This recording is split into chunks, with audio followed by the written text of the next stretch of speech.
Conocemos como revolución a una serie de cambios profundos los cuales ocurren en una sociedad. Estos cambios pueden ser políticos, económicos, sociales o culturales. También estas revoluciones suelen tener diferente tiempo de gestación y duración y pueden abarcar más de un aspecto. No se producen de forma inmediata ni de un día para otro.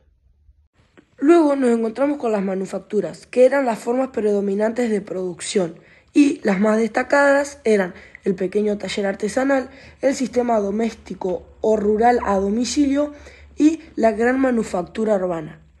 Entre ellas debe tenerse en cuenta que todavía existía un nivel de autosuficiencia importante y la tecnología era precaria, los medios de transporte y las comunicaciones poco efectivas.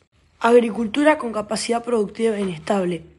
Como bien dijimos anteriormente, la revolución industrial finalizó el sistema económico de la modernidad, que se caracterizaba por tener una agricultura inestable y una forma de producción artesanal. La principal actividad económica antes de la revolución industrial era la agricultura y la modalidad de producto más extendida era el cultivo de rotación trienal. Para evitar el agotamiento del suelo, se dejaba en descanso un tercio de las tierras de labor durante largos periodos para que se recuperara. Si las tierras eran fértiles, ese tiempo podía durar un año, pero si los terrenos eran menos fértiles, podían durar 2 o más años. Tiempo y espacio. La edad contemporánea comenzó a fines del siglo XVIII, gracias a una serie de transformaciones económicas, sociales, intelectuales y políticas que dieron forma a las sociedades actuales. Las revoluciones se llamaron atlánticas, ya que surgieron en países de costas del Océano Atlántico. Revolución industrial. Inició en Inglaterra y dio origen al sistema económico capitalista industrial.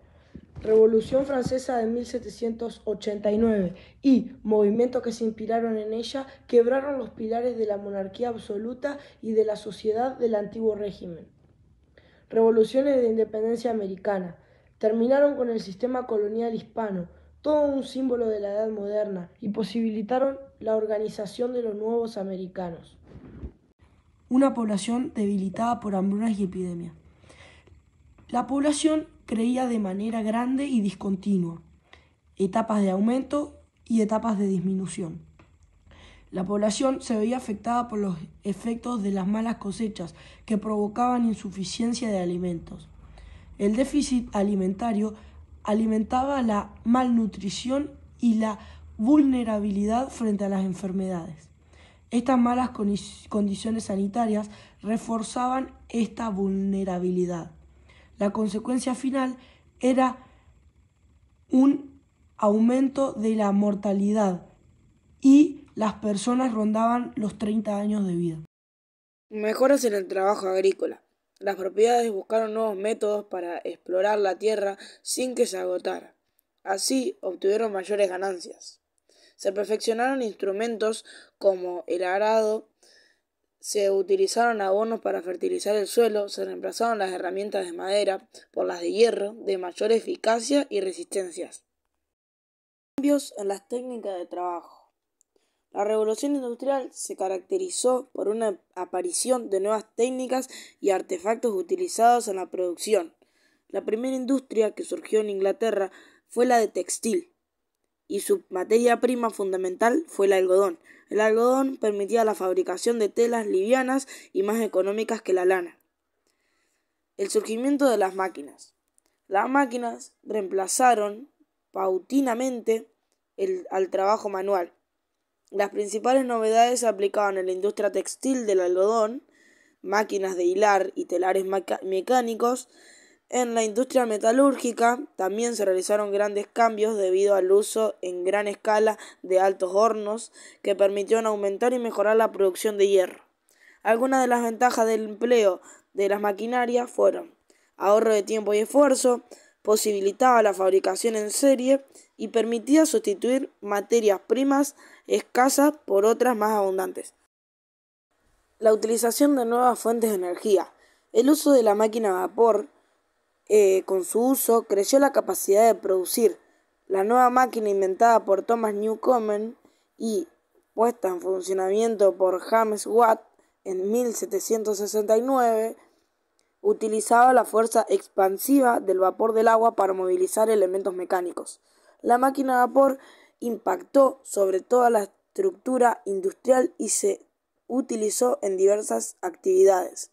Permitía que las máquinas se movieran en forma automática, reemplazando tareas que hasta entonces se hacían manualmente, y ahorraba tiempo y esfuerzos porque podía mantenerse en funcionamiento durante mucho tiempo. Las fábricas, nuevos ámbitos de producción. La revolución industrial provocó la aparición de fábricas como nuevo ámbito de producción. Las primeras fábricas fueron establecimientos textiles y surgieron para albergar las nuevas maquinarias de enormes dimensiones. El desarrollo de los medios de transporte.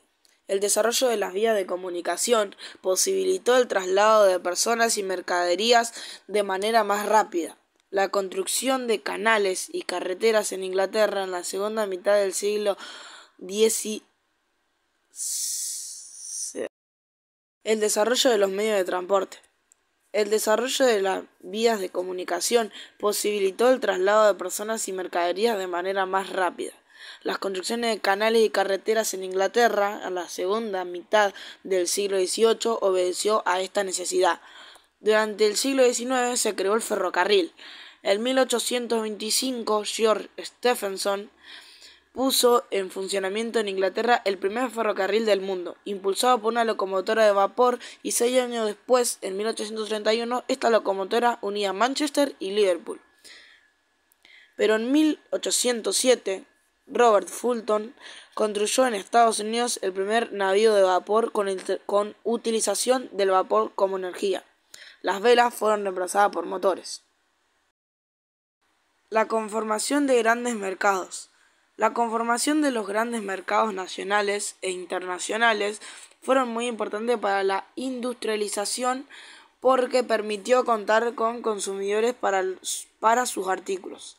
El mercado interior aumentó en Inglaterra, en primer lugar debido al crecimiento de la población y la incorporación de nuevos consumidores. En el mercado exterior se consolidó por el aumento del comercio de ultramar. Inglaterra era un gran potencial naval, su flota le permitía vincular mercados lejanos. Inglaterra se convirtió en el primer país industrializado. La sociedad, organizada en torno a la producción industrial y gracias a los adelantos agrícolas procedentes, superó al problema de la crisis por la escasez de alimentos. Una de las condiciones esenciales para el desarrollo de la revolución industrial fue la existencia del capital, no solo en forma de dinero, sino también como bienes de producción. El capital provenía de diversos orígenes. Los pioneros de la industria textil eran en su mayoría comerciantes vinculados al sistema de manufactura. Las industrias de hierro y las maquinarias que se desarrollaron luego en 1840 requerían mayores inversiones y fueron fundadas por ricos mercaderes y también por grandes propietarios del campo. La difusión de la industrialización. La revolución industrial le dio a Inglaterra gran superioridad respecto a las demás naciones y se convirtió en el taller del mundo. Durante la segunda mitad del siglo XIX, la industrialización continuó en su inicio de tan intensidad que algunos especialistas consideran que se trató de una segunda revolución industrial. Este proceso tuvo estrecha relación con el progreso científico y dio lugar al surgimiento de nuevas ramas industriales y nuevas fuentes energéticas. Ferrocarriles y barcos de vapor. La industrialización necesitaba el abastecimiento rápido y permanente de alimentos y de insumos, y la llegada rápida de su producción a los mercados. Los adelantos más significativos en los medios de transporte se lograron en el ferrocarril y la navegación marítima. Alrededor de 1870, el continente europeo contaba con líneas férreas que permitían la rápida comunicación entre regiones y países, y también se fabricaron barcos de vapor. El desarrollo, que comenzó lentamente en los siglos XV y XVI, se aceleró en el siglo XVII. A partir de la Revolución Industrial dio lugar al surgimiento de un nuevo sistema, el capitalismo. Este sistema tenía unas características, las cuales son la propiedad privada de los medios de producción, la búsqueda de mayores ganancias y la producción masiva, el trabajo asalariado, el desarrollo tecnológico, la integración progresiva de la economía mundial y la adopción de un régimen de libertad económica. ¿Qué es la idea del liberalismo económico?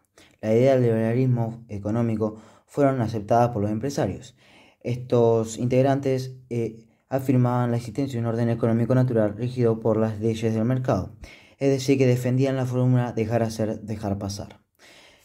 Entre los años 1850 y 1873 casi no existieron barreras arancelarias entre los países europeos, fue la época de oro del libre cambio, aunque en 1863 se produjo una crisis económica que provocó la caída del imperio comercial y puso fin al libre cambio.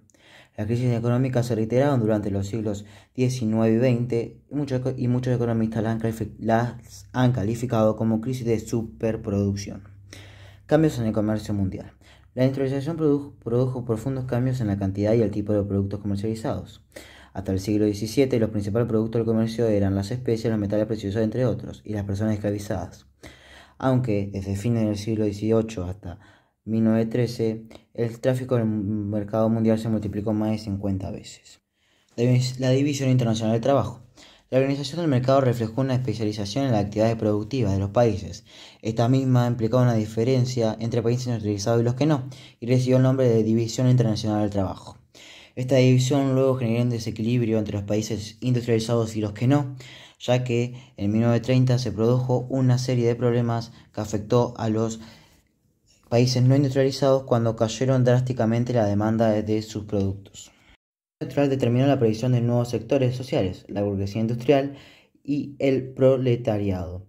Este último grupo vivían en condiciones muy diferentes, ya que sus malos salarios los llevaban a vivir en la pobreza en los llamados barrios obreros con condiciones pésimas de salud. Las condiciones de trabajo en las fábricas inglesas. El ritmo en la fábrica era muy duro, con jornadas muy extensas y salarios muy bajos. Las fábricas no tenían buena ventilación y había un ruido constante producido por las máquinas. Los obreros trabajaban bajo la estricta vigilancia de los capataces y eran multados con reducciones de salarios o despidos si no cumplían con los reglamentos. El surgimiento de las organizaciones obreras. Hacia 1811 las protestas adquirieron características violentas cuando hubo un aumento de la desocupación. Este movimiento de protestas se lo llamó ludismo por Ned Ludd. Tiempo después, los obreros se organizaron en sindicatos, que eran asociaciones que procuraban obtener mejoras en la vida y en las condiciones laborales de los trabajadores.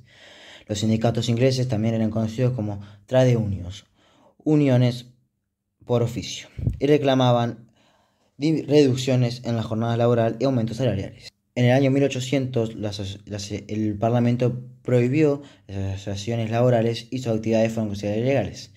Aunque en 1824 los sindicatos lograron la supresión de estas leyes y se convirtieron en legales.